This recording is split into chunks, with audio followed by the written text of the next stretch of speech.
Thinkering minds, your ideas ignite. Thinkering minds like the sparks take flight. Good morning, thinkers, the future's alive. Thinkering minds where ideas rise. Good morning, thinkers, welcome inside. Thinkering minds keep the spark alive. Good morning, builders, welcome to Thinkering Minds.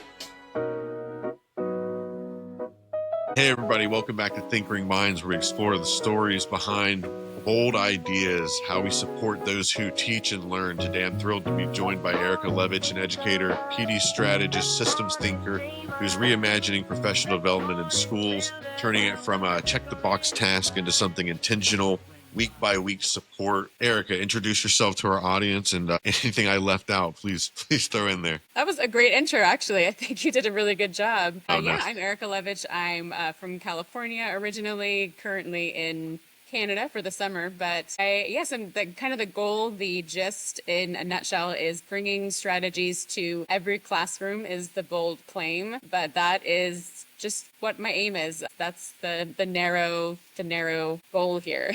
Huge goal, but narrow goal. Yeah. It's like intersection of like strategic planning, instructional design, human development. Yes. So It's like not an easy thing to drill down into, like, here's what you need this week and what you can build upon last week.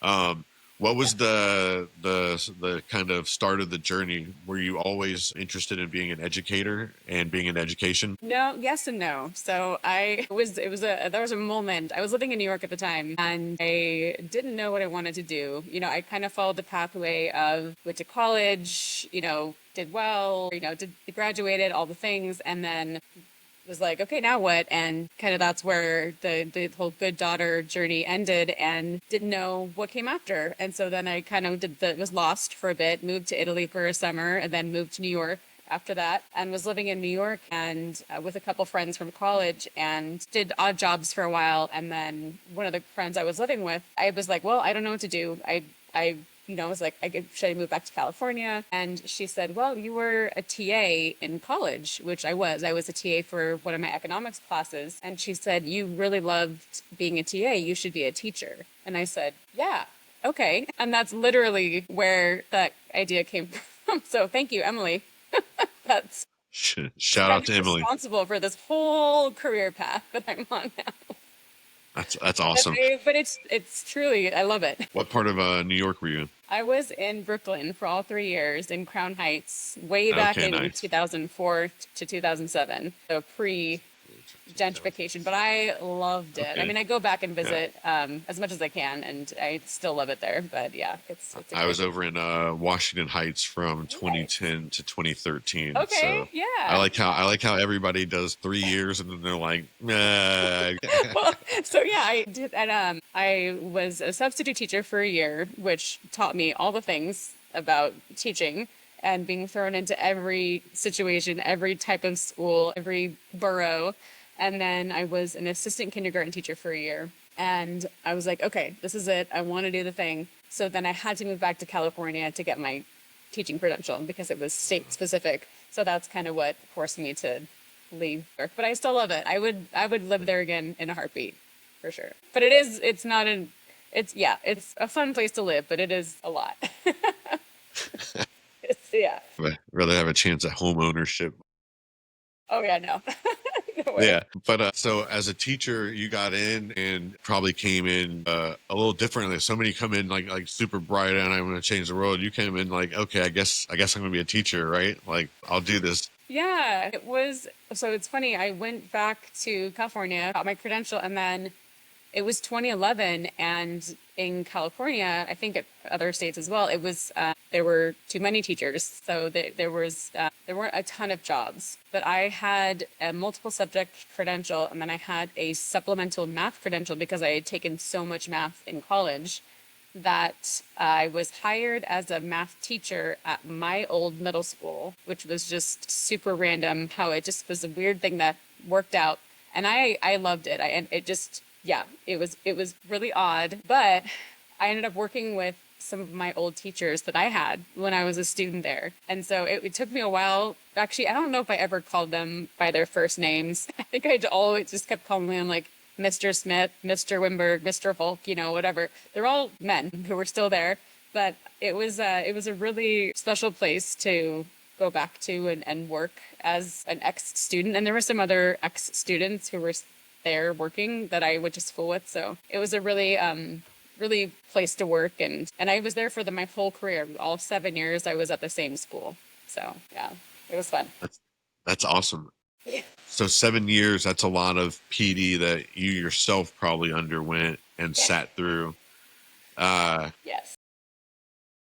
Sounds exhausting from what I know about the way people have to go through PD, the way it's often done, but doesn't have to be.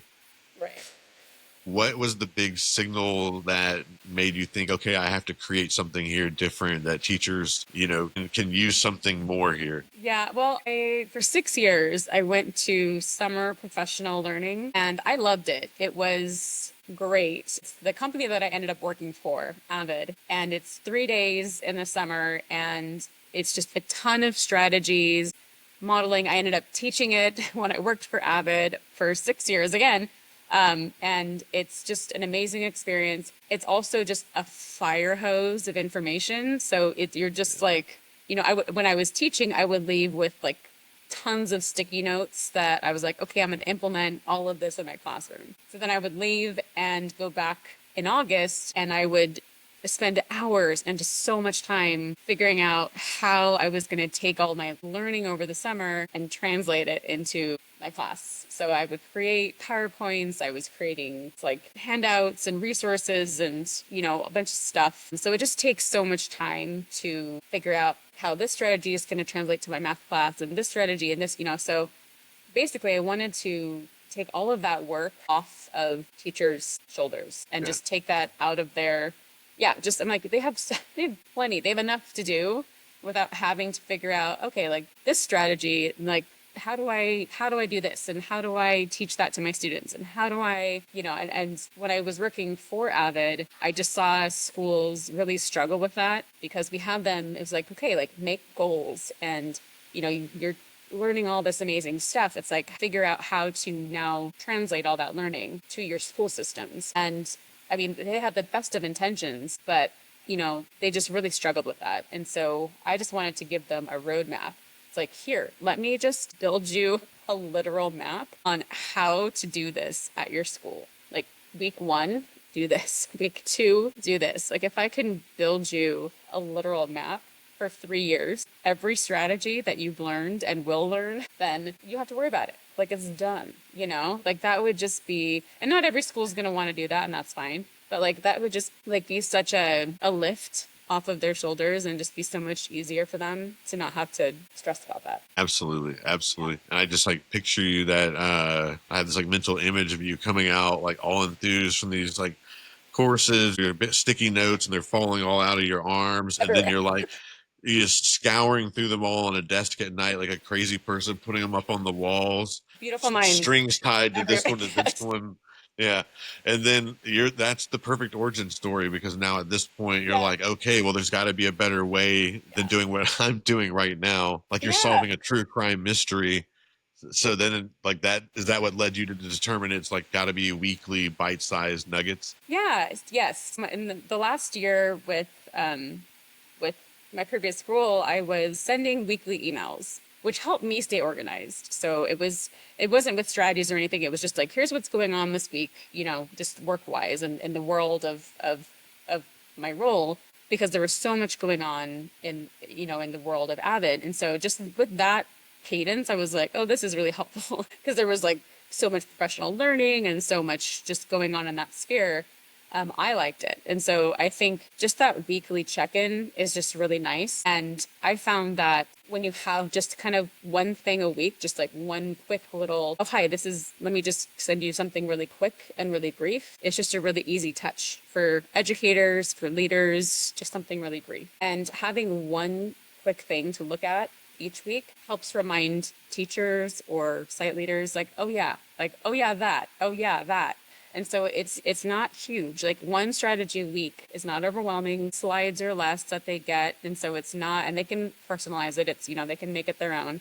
But it's not something that's too much for them to use and implement into their practices, into their lessons. I didn't want to have them go find it anywhere either, because that was something that can be a challenge as well. It's like, oh yeah, we have everything you need, but you have to go click 17 times to figure out where it is, what it is. You have to design your own pasting guide and organize it yourself. No, like they're not gonna do it, and then it doesn't happen. It's like, I'm gonna deliver it to your inbox. I'm gonna give you everything you need. You just have to open it, and then it's done. So I wanted to take away as many barriers as possible so that they just open it, it's there, they just have to do it, and then it's done. Yeah, it's like timely, teacher-centered, and then Yes. usable.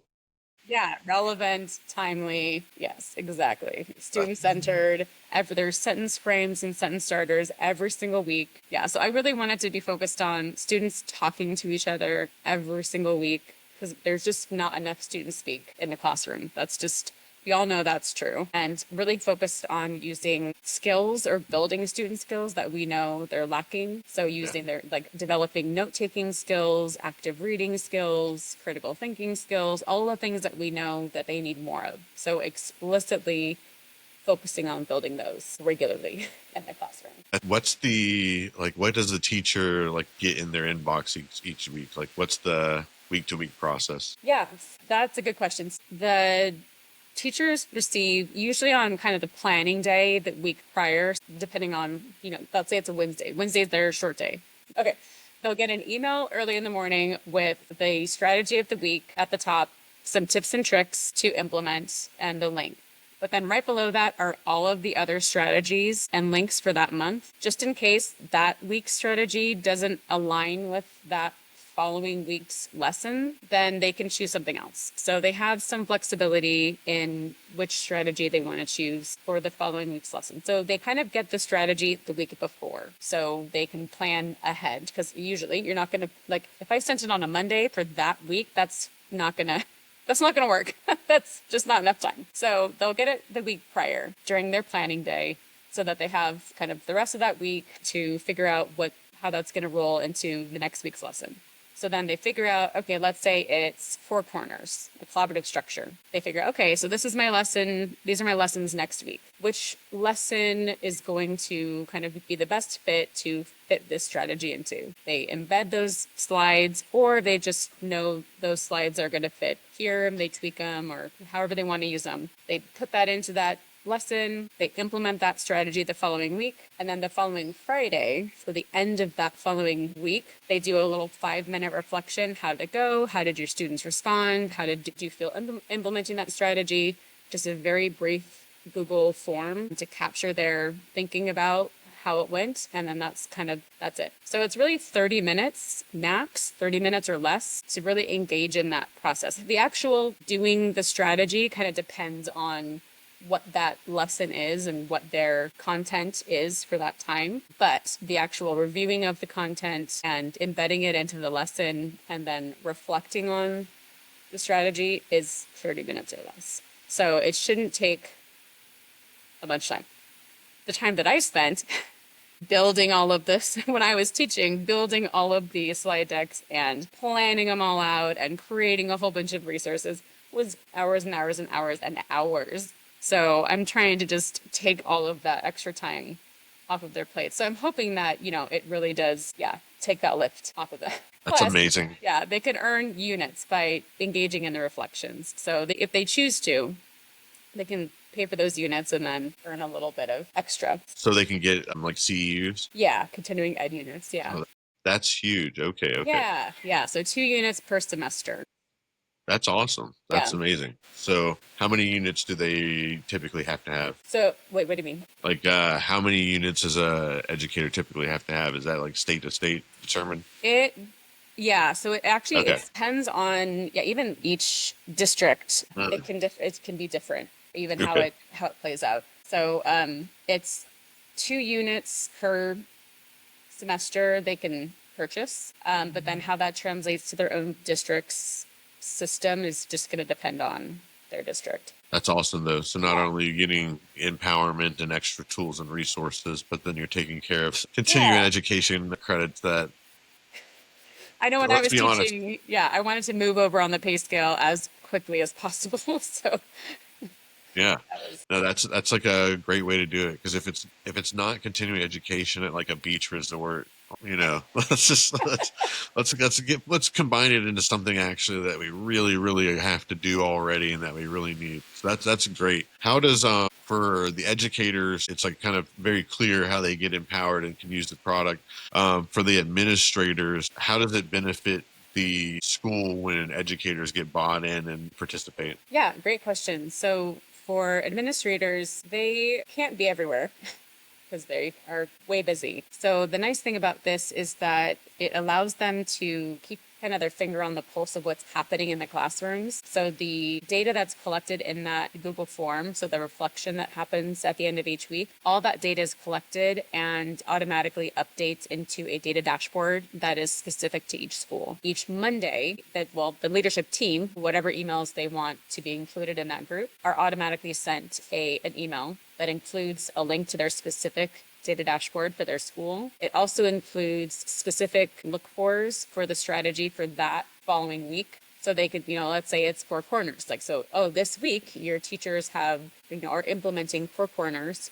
So you should be seeing this in the classroom. And if you see it, here are some kudos and some positive comments you can leave for your teachers or send an email or, however you want to leave those comments. So it gives them a chance to improve their abilities and as an instructional leader on their campus, because as principals, they aren't always able to be instructional leaders because they have so many roles to play. So it kind of gives them a bit more of like a leg up on that. And then the data is going to be so helpful in showing that return on investment as a leader.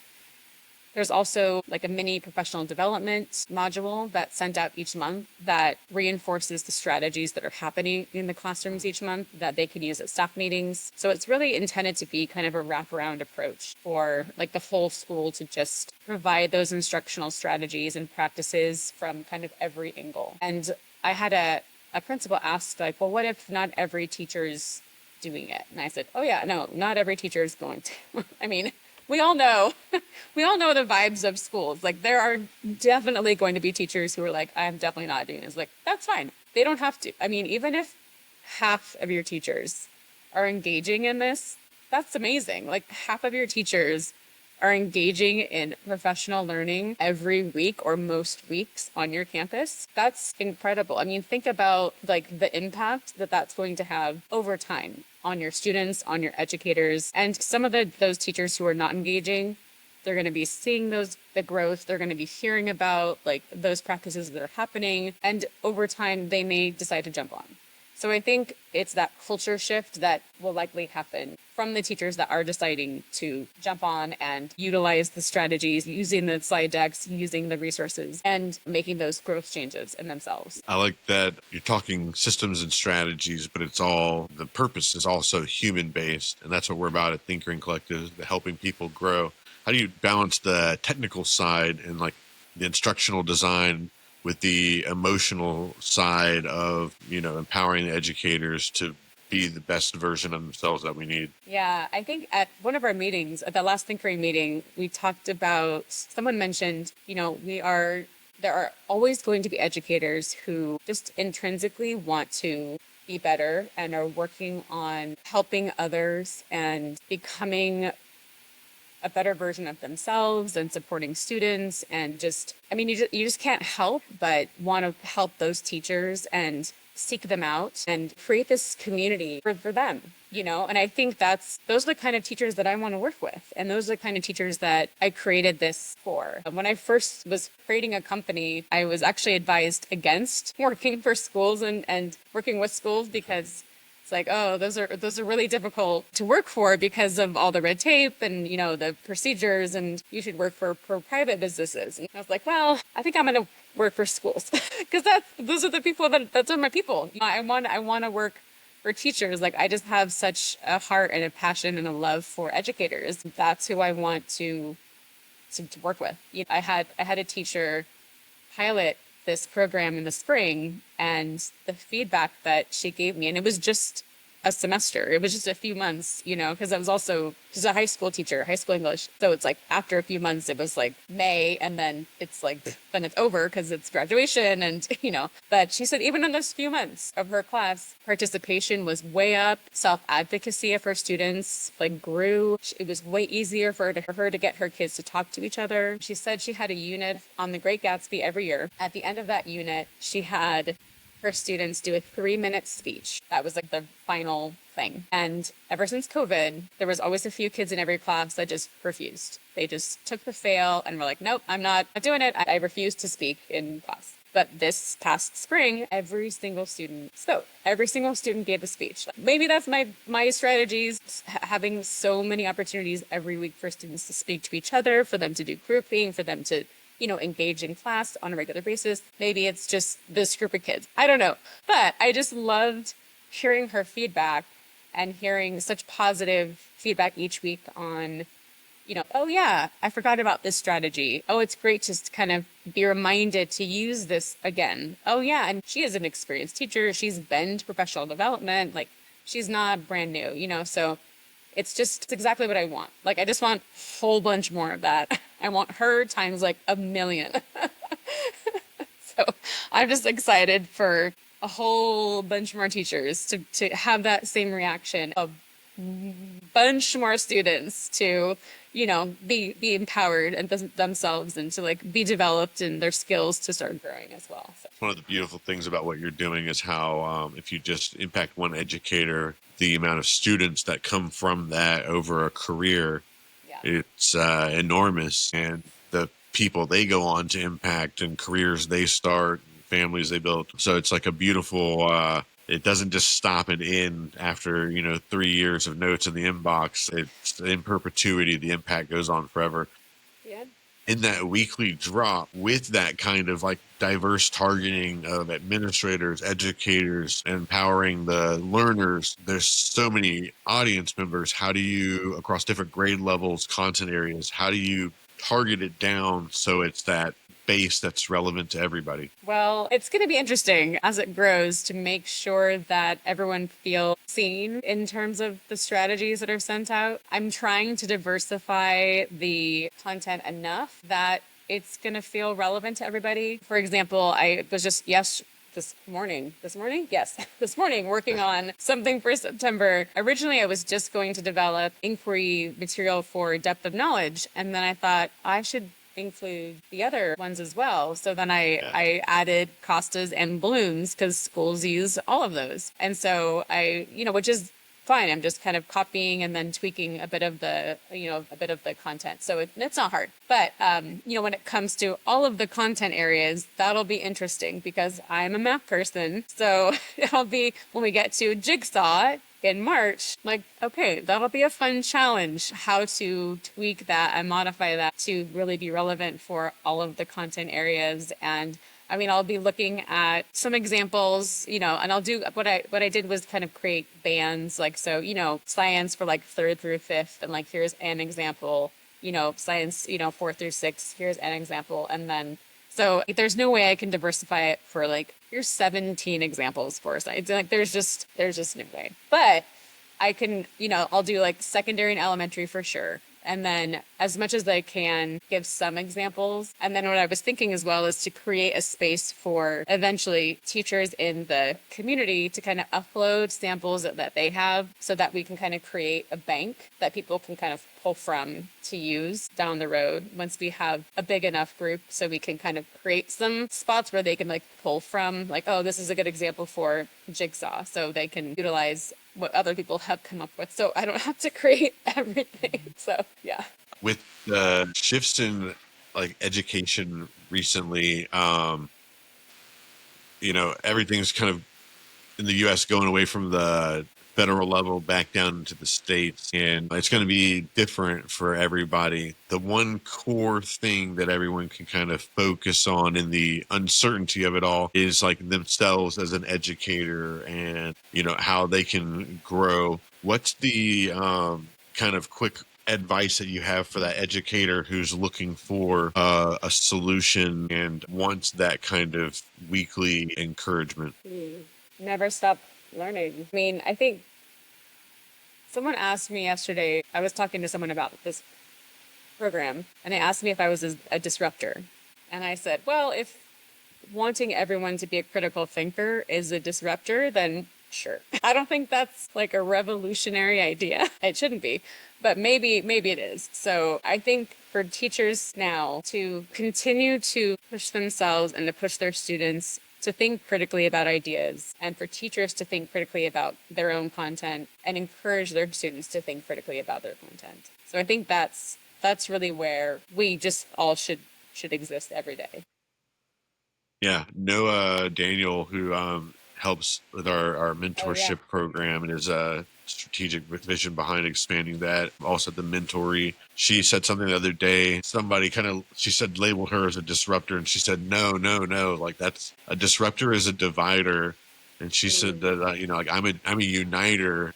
Yeah. I bring people together behind the right cause, and that. And that's like what you're doing that I like is kind of what I was getting at in the federal to state moves. Everybody's going to be doing something a little bit different than they used to be doing. And the one common thing they can all kind of have as a community is that weekly empowerment and those like weekly strategies coming to like make an actual impact and difference. And then building the community around that and letting the administrative changes follow that personal, intentional wave of self-empowerment through the community.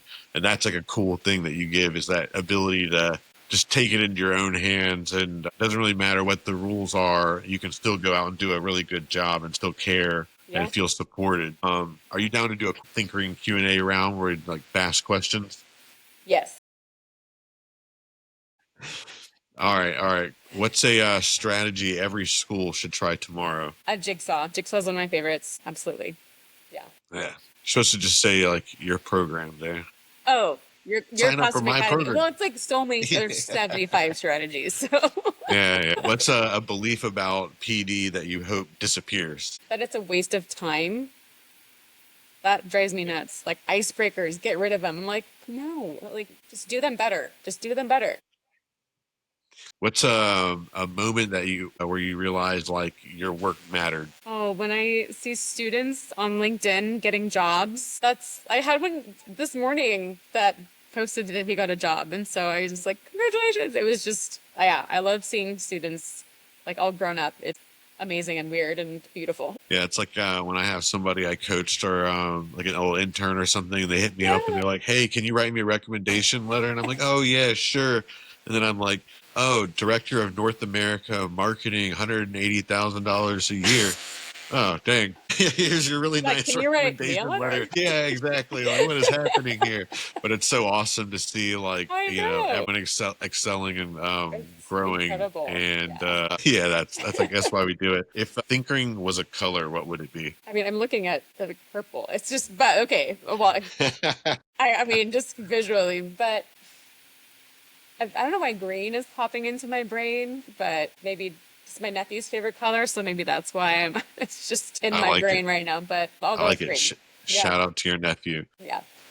What's the worst thing about professional development for an educator? I think the inability to implement things to fidelity due to lack of time. So it's like getting those awesome ideas, but not being able to actually do anything with it. Yeah. Like that does burn a little bit, I imagine. Yeah. When you look at the education landscape moving forward in the future, what do you think we have to do to empower the students to be more curious and let curiosity drive the passion in learning? I think getting rid of distractions and letting them explore with just their brains. So getting rid of the tech in the classrooms for long chunks of time. That's going to give them time to just really think about things and just explore with their hands and their brains and, yeah.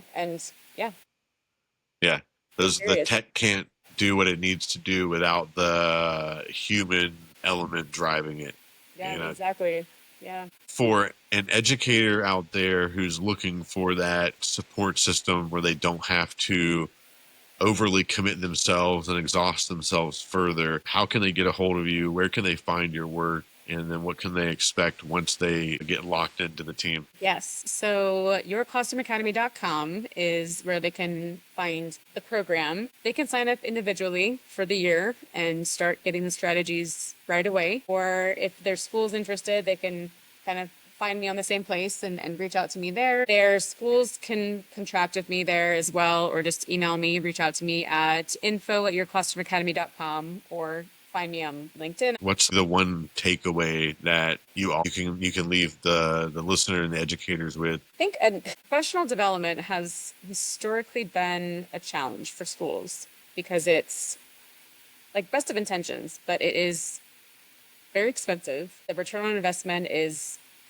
fuzzy, if there's any, and it's hit or miss, even like the really great ones. So what I'm hoping my program proves is that there's a way to do it without pulling teachers out of the classroom and having to send them anywhere. Something that's like a fraction of the cost of what traditional PD is, and something that brings the research-based strategies like directly to the school sites. So I think it's just really flipping what we know about PD on its head. So it's just a completely new approach. Something that's just, there's nothing else like it out there. So I think it's just something that's totally different. It's the same strategies. The concepts are the same, but the approach is completely new. So I'm hoping that people are open to that. I mean, it's totally different, but yeah. I think that's what we all agree we need, is something a little different right now. Exactly. I mean, and budget wise, I think it's right where we're heading. If we can't afford to keep doing what we're doing. We truly can't. Right.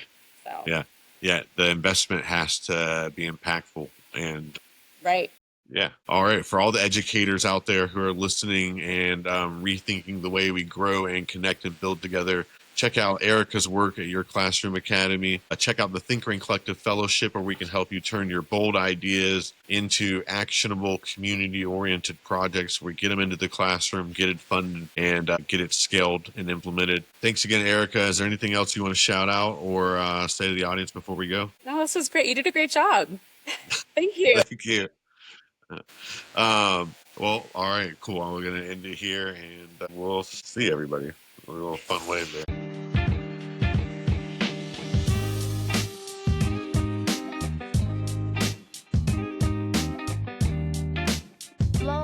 Love the term thinkering, and we'll definitely use it in my classroom. The kids will love it. This is where we can be that peer support network with each other. When the big picture clicks, it's beautiful when you get administrators and teachers together. You can't be a leader of other people if you can't first lead yourself, right? Help the educator have a very clear and structured framework. Becomes this real community hub. If you're a great educator, you're looking for the most powerful moment. Can we inspire kids to believe that the world needs who they were made to be?